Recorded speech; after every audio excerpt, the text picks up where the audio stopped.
Hey guys, it's Justine here from I Should Read That, and today I'm going to bring you my May wrap-up. So the month of May was a little bit crazy, as I feel like I'm always saying, because I felt like I had no time to read, but I ended up reading a ton of books. I read 16 books in the month of May, and that was half graphic novels and half regular novels. So I don't know where I found the time to do any of this because this whole month, as I said, has been crazy. I've been helping people move. I've had stuff going on at work and it's just a little bit baffling. I don't know how this happened. The things that I read this month ranged from amazing, absolutely amazing books to kind of disappointing books. So because there's so many things to go through here, I'm just going to dive in right now. The very first book that I read this month is one that is a little bit outside of my comfort zone, but I ended up reading this for a book event that I ended up chairing, which was really fun. This is Whistle in the Dark by Emma Healy. So I did decide after I read this and I did the event and everything that I wouldn't give full reviews of the books that I do events for because that doesn't really seem fair. So I am just going to say that I did like this book. I thought that it was very different from what I was expecting. I have not read her debut novel, which is Elizabeth is Missing, which some of you may have heard about. Whistle in the Dark was described as a thriller, and I'm not sure I would describe it as a thriller. It's more of the aftermath of a thriller, if that makes any sense. So this book follows a woman named Jen, and while she's on holiday with her daughter Lana, Lana goes missing for 3 or 4 days. No one knows what's happened to her. There's a full manhunt out searching for her, and she ends up reappearing. This is no spoilers because this happens in the first few pages, but she has no memory of what happened to her. She's got some bumps and bruises, and she has no memory of what happened supposedly, and Jen just desperately wants to know what happened to her daughter. This book is about strained relationships between mother and child. There's a really wonderful sort of marital relationship because Jen and her husband get along really well, which is nice to see from time to time. And I ended up liking this, but again, it wasn't quite what I was expecting. Next up, I have a book that needs no introduction. This is Harry Potter and the Chamber of Secrets by J.K. Rowling. So Scottish Fiancé and I are doing this project where we reread the Harry Potter books as adults because that's something that neither of us have done. He's already finished. I am way behind. I'm currently reading the third one now, but I did end up reading the second during the month of May. We all know what happens during Harry Potter and the Chamber of Secrets, but what was a big surprise for me is the fact that I really enjoyed this much more than I thought I would. When I was little, I used to reread the first, second, and third books over and over again to the point where the spines are kind of disintegrating, but the second one is the one that I kind of skipped over a little bit, and I ended up really enjoying it as an adult, and I think part of that is because, and this is a very unpopular opinion, but I really hate Dobby as a character. I really struggle with him, particularly because he keeps getting Harry into trouble, and it's completely beyond Harry's control, and that bothered me so much as a child, which I think says a lot about the adult that I've grown into, but I really struggled with that beginning part when I was little, and I struggled with it as an adult, but once he gets to Hogwarts, it's all good and fine, and I really loved this. I gave this 5 out of 5 stars, which is no surprise to anyone. They're probably all going to be 5 out of 5 stars, but I'll report back as I read them. Next up, we have a book that is a YA historical fiction novel, and this is something that I feel like I haven't read a lot of, just in terms of YA historical fiction in general, but I've also never even heard of anything that takes place in this time period in young adults. So this is The Electrical Venus, and this is by Julie Mayhew. The Electrical Venus follows a girl named Mim, and she is a performer in a kind of traveling sideshow in Georgian England. She's kind of the lowest of the low in this show until the day that Dr. Fox comes along. And Dr. Fox has invented a machine that works with static electricity, even though we don't know that at this time because it's kind of an unknown thing. And she becomes the headliner. She becomes the Electrical Venus, and every night men pay and jostle to have a kiss from her lips that gives off an electric spark. This is static electricity. So I think that this book was just not really to my taste. I had no problems with the writing style or anything like that. I think it just didn't end up being for me, which is kind of a shame. I really liked Mim as a character. It was really nice to see a black character in a book about Georgian England because people have this idea that basically black people didn't exist, especially in England at this time, which is not true at all. I also really enjoyed the kind of slow burn romance that she has with this one-armed boy who's also in the traveling sideshow. However, I didn't really like their interactions with each other.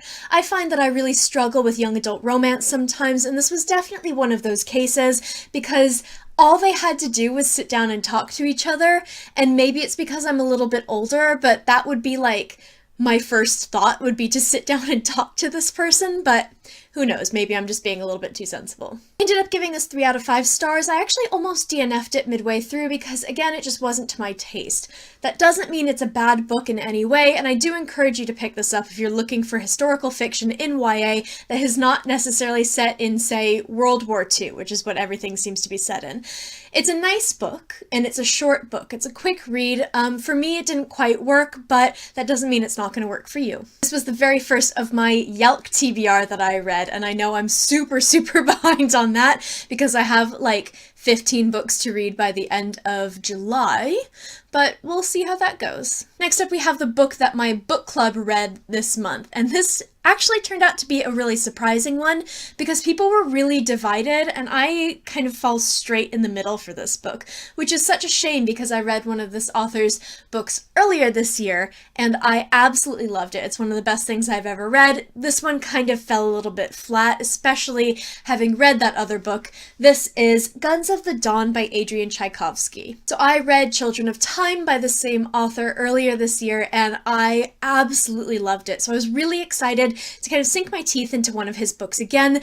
However, this just didn't really work for me. Unlike Children of Time, this is a historical military fantasy, and our main character is a young woman named Emily Marshwick, and Emily is a very kind of gently bred noblewoman from a kind of ruined house. They have no money, but they have this grand estate, and they have this very old family name. Her country goes to war in this book with its neighbors, and the war kind of drags on for a very long time, and eventually they run out of men to be soldiers, so they begin to pull women into the ranks of the army. Emily is one of the first women who does go into the army, so this book is all about her experiences in the military, from learning how to fight to learning how to survive on a battlefield, and meeting all of these really interesting people along the way. So this sounds great, right? I thought that this was going to be an amazing book, and it really had a lot of promise, but I think that it just didn't work out for whatever reason. I really liked Emily Marshwick as a character. I think that she was really well written, especially as a female character being written by a male author. Sorry guys, sometimes it doesn't always work out really well. But I thought that the emphasis on her character and on her honor and her family honor, as opposed to on her looks, was really refreshing. I liked that a lot. I really like the fact that we get to see her kind of adjusting to this new lifestyle. She has a step up above a lot of her peers because she is a noble woman, so she has to adjust to having, some authority, but also being a woman in an army that is not used to having women around.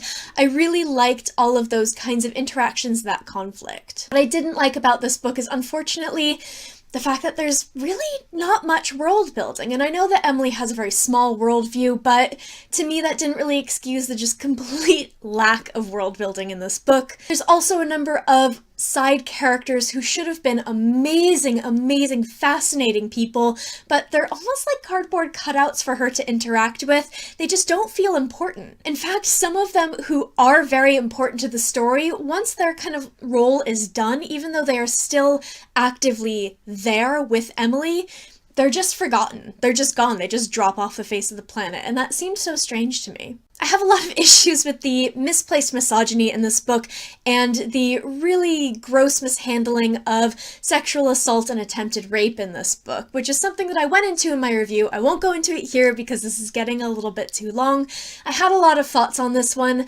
I ended up giving it a 3 out of 5 stars, which I think is a little bit generous, but it was very entertaining. I liked the main character a lot, and it was written in such a way that it flew by really quickly. I mean, this is like a 600-page book, and I read this very fast. So next up, we have the dreaded audiobook that I've been working on for 2 months. 2 months, and I finally finished it. And while I really enjoyed it, I think that it suffered a little bit in the end and from some of the kind of dated ideas in it. So this is It by Stephen King. I finally finished this book. It has been 2 months, and it is so long. I have never been afraid of a long book before, but this is easily the longest book I've ever read. I believe this copy here, which is not the one that I read because I did do the audiobook, this is just shy of 1,400 pages. This is slightly ridiculous. I can very much see why this book is a classic and why this is kind of held up as one of Stephen King's best books. So it is a split time narrative. So part of it takes place in the 1950s and follows this group of 7 friends as they are kind of preteens. I think they're all around 12 years old. And the second half takes place in the 1980s. I believe it's 27 years later, and they have to return to their hometown to face down this horrible evil that they faced when they were children and they thought they had gotten rid of. That's kind of like the bare bones version of this book, but this book is quite complicated in that it is part horrific horror story, very gory, very gross, but also like the best summer of your life. It's super nostalgic. It's, you know, your first love, your greatest summer that you ever had with your friends doing all these amazing things, and those two combined together make for a really fascinating narrative. I'm going to put this book down because, quite frankly, my arm is hurting from holding it up. It is very heavy. So there's a lot to love about it. I really love the characters. I think it's easy to love Bill and Beverly, who are kind of the de facto leaders of the Losers Club, which is this group of friends. But I really loved Ben. I think Ben was my favorite, and he is, if you've seen the film, he's the kind of chubby kid when they're little who grows up to be super hot.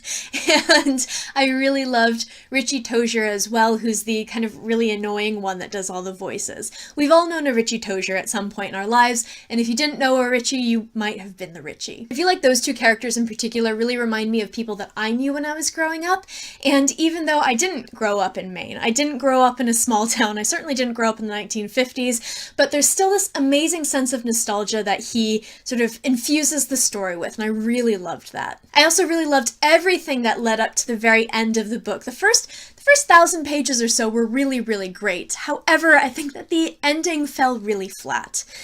I think this is a problem that Stephen King has, and I think that it's very widely acknowledged that he is terrible at writing endings, like truly terrible at writing endings. And I have experienced this with his books before. I read The Stand, and I hated the ending of The Stand. I can't remember what it is at this point anymore either. And I've read a few others that just didn't work for me. In fact, there's only one book of his that I've read, of maybe the 5 or 6 that I've read, that had a really great ending. That was 11/22/63, which is my favorite of his books. I just thought it was super lame. I thought that the whole kind of culmination of what it is and kind of how everything comes together was really lame. And that was really disappointing because Pennywise the Clown is absolutely fucking terrifying, and all of the like terror that I felt during that book just evaporated as soon as we got a sense of what was really going on. I'm not going to talk about this next point too much, but I think it's important to bring up because this book is very dated in a lot of ways. And now that doesn't mean the sort of racially charged language that he uses in the book is dated. Of course it's dated because that's the intention. It's set in the 1950s. If you don't have that racist language there, particularly when one of your characters is a young black kid, it's probably not going to be too accurate, sadly. So I didn't have a problem with that. I didn't have a problem with kind of dated language even when he's writing in the present, which was the 1980s, because times have changed, and I totally get that and acknowledge that. What I did have a problem with is the sexualization of Beverly, especially when she's a 12-year-old girl. There's a lot of really problematic paragraphs in this book that are really awkward, and I think having read some of his more recent stuff that this is something that he has evolved out of as a writer, but reading it now, it's bad. It's actually quite uncomfortable. Next up, we have one of my favorite reads of the month, and this is one that I think divides people a little bit. However, I think most people tend to enjoy it. This is one I've wanted to read for so long. I've had it on my shelf for ages, and I finally got the chance to pick it up in May. This is Kings of the Wild by Nicholas Eames. Kings of the Wild came out in 2017, I believe, and it was this kind of like smash hit debut fantasy novel, and I can definitely see why. It is silly, and it is ridiculous, and it is very funny, However, it has a lot of heart to it. There are a couple of moments that kind of caught me out. Kings of the Wild is very much based on rock bands and kind of classic rock music. So in this world, it's a very super, super classic fantasy world where you have all these kinds of monsters running around and you've got kings and mercenaries and quests and all this great stuff. So our main characters were the members of this mercenary band called Saga. Saga was the best band that existed in its time. It was absolutely amazing. They were famous across the land. They had all these amazing daring deeds that they did, and they ended up breaking up. So this book takes place 20 years after Saga breaks up, and we follow Clay Cooper, who is kind of the heart of Saga. He's settled down, and he is married and has a young daughter, and he is a member of the City Watch in the small town that he lives in, and he has no intention of giving it up until his best friend Gabe, who is the leader of Saga, comes to his door and begs him for help because his daughter, who's become a mercenary herself and has her own band, has been trapped in the city that is under siege by the very monsters they used to fight. So this whole book is about getting the band back together, which I think is just so funny and ridiculous and just really, really fun. I love that concept so much. I like to describe Kings of the Wild as being the best D&D game you've ever played with your really close, ridiculous friends. I just loved all of the classic fantasy elements. You've got swords that have names, you have, great villains who are villainous for the sake of being villainous, and you have all these monsters. Just every kind of fantasy creature you can possibly think of is in this book, and you have adventure and action, and it's just so, so much fun. I will say that people have been comparing this to Terry Pratchett, which doesn't seem quite right. The only thing that I can think of that would compare Kings of the Wild to Terry Pratchett's writing is that they're both comedic fantasy, which you don't see very often, which is fair enough. But the types of humor are very, very different. If you like crude humor, this is definitely the book for you. If you don't like crude humor, you might want to approach this one with caution. My only complaint about this book is that while we have these amazing female side characters, we don't have any great female lead characters. And there's someone who kind of steps up to that role later on in the book, but she was actually one of the weakest characters in the book for me, so that was a little bit disappointing. However, judging by the title of the next book, which comes out in August, I think, we are going to have a really great, strong female character in book 2, which is called The Bloody Rose, so I'm really looking forward to that. I ended up giving this 4.5 out of 5 stars. I really, really enjoyed this book. It made me laugh out loud. It made me tear up. It made me feel so many feelings. The next book that we've got here is one that's caused a little bit of a stir on social media for all the right and all the wrong reasons, I think, but it is a incredibly, incredibly strong fantasy debut for this year. I loved this book so much. I can't tell you how much I loved this book. It's really fantastic. It's really wonderful. This is The Poppy War by R.F. Kuang. The Poppy War kind of blew up a little bit on book Twitter earlier this month. The author has been very upfront about content warnings for this book, which I think are very, very necessary, and the fact that some people on, say, Goodreads are calling this YA. This is not a YA book. This is an adult book. Someone took offense to this, thinking that she was saying bad things about YA, and the whole thing blew up. Long story short, this book is not a young adult novel, and I want to be very, very clear about that. I'm going to be doing a review, and I will list all of the content warnings, which are about half a page long. In this very adult book, we follow a young woman named Rin, and Rin is a war orphan from the Second Poppy War, which happened fairly recently in this country's history, and she is about to be married off by her kind of foster family who are drug runners, and she does not want to be married off, so she goes ahead and she studies for this incredibly difficult test and tests into the military academy for her country. She ends up going to the academy, and she ends up going through her first few years of school when war breaks out. So this book is very divided in that it has kind of a YA sort of school setting at first, and then it goes into full-on wartime atrocities. What's really fascinating about this book is that it is very strongly based on Chinese and Japanese history. This country is essentially China, and the country that they go to war with is essentially Japan.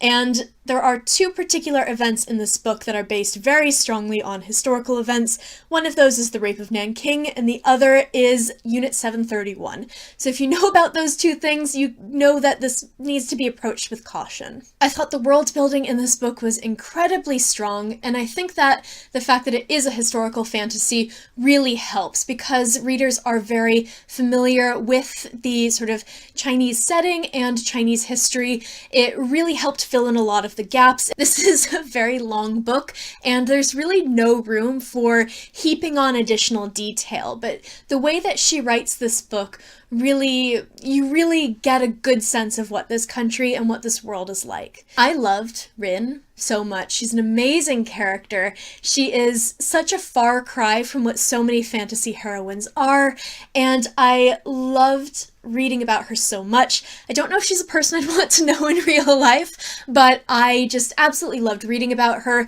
and watching her sort of grow over the few years that we follow her in this book. I'm not going to say too much here because I'm going to do a proper review of it, but I highly, highly, highly, highly recommend this book if you are okay with the content that is in it. I know I'm going on and on about that.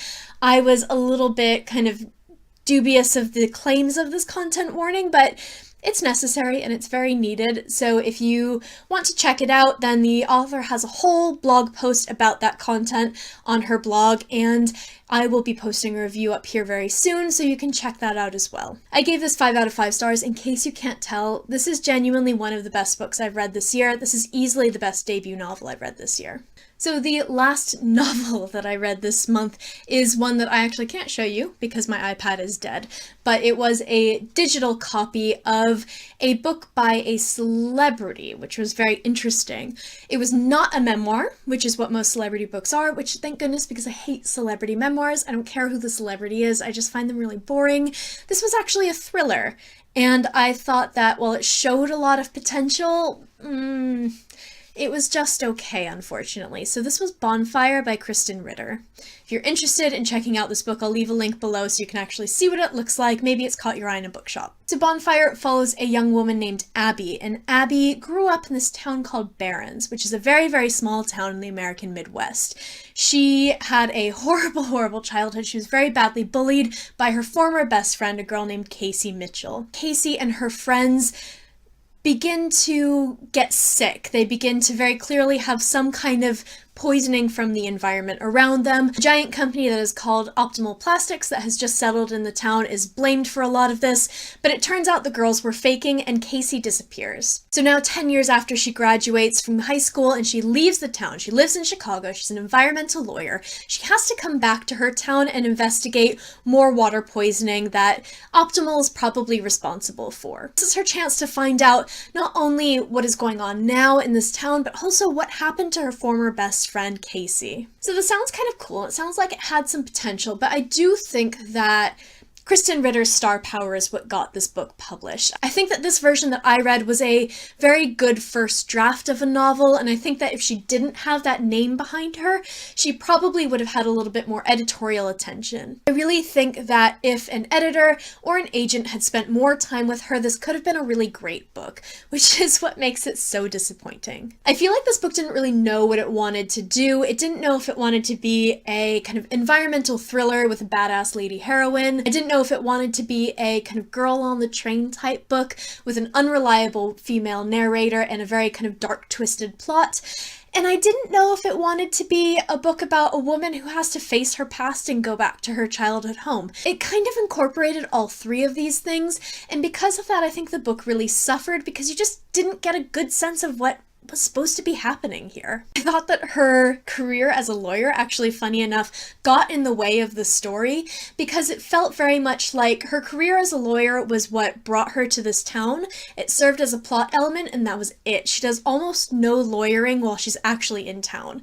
I think that if she stuck with the third of those plots, the woman who has to return home and uncover a dark secret, it would have been a much stronger book. I quite liked Abby. I thought that she was an interesting lead character. I thought that she again showed potential, but I don't know if she necessarily lived up to that potential in the way that she could have. I thought that she just, was there and she was doing her thing, and there was just something about her that didn't really stand out to me. I ended up giving this book a 2.5 out of 5 stars, which is right down the middle, because I feel like it was a very quick and entertaining read. I think I read through it in like 3 sessions, and I liked it. I enjoyed it. I didn't hate reading it, but I feel like it could have just been so much more. It could have been so much better. That is it for novels. So now I'm going to go on to graphic novels. I read the entire series of a particular graphic novel, and we only own the first one. I got the rest from the library, so I'll just have one to show you here, but this is Saga by Brian K. Vaughan. I loved Saga so much. I can't tell you how much I loved these books. There's 8 in the series so far. The 9th one is due out in October of this year, I believe. And I don't think I've ever been so absorbed in a graphic novel series before. It's a little bit complicated, but Saga follows 2 characters, who you can see here, and Alana and Marco are members of different species who are at war with each other. This is a war that's gone on for years and years, and it's actually moved off of their kind of home planet and home moon and has expanded into the galaxy. The whole galaxy is at war. They are mortal enemies from different sides of the war. They end up meeting and falling in love. They end up running away together, getting married, and having a baby, who you can see here on the cover. Saga follows their journey from kind of having this child, literally on the first few pages, she is in labor, through to this child growing up, and it's told from Hazel, the child's perspective. I loved this so much. Again, I don't think I've ever been so absorbed by a graphic novel series before, and it might be just because you get thrown into the action so quickly. I read Paper Girls by Brian K. Vaughan, same author, last month, and I really, especially comparing it to this, I don't think I really liked it all that much. I'm so new to graphic novels that I feel like I can't quite have a good idea of what I like and what I don't like, but comparing the two, there is no comparison. I do have a bit of a problem getting into graphic novels, as I've said here before, because I feel like they're so short and they have so little actual writing. They rely on the images. I just don't really get into them as quickly. I fell into this right away, and I would so highly recommend this if you are at all interested in graphic novels and sci-fi. This is an incredibly diverse series. You have racial diversity, you have LGBTQ representation, you have all these amazing things, and he works it all in so incredibly effortlessly. I will say that this is a very graphic series.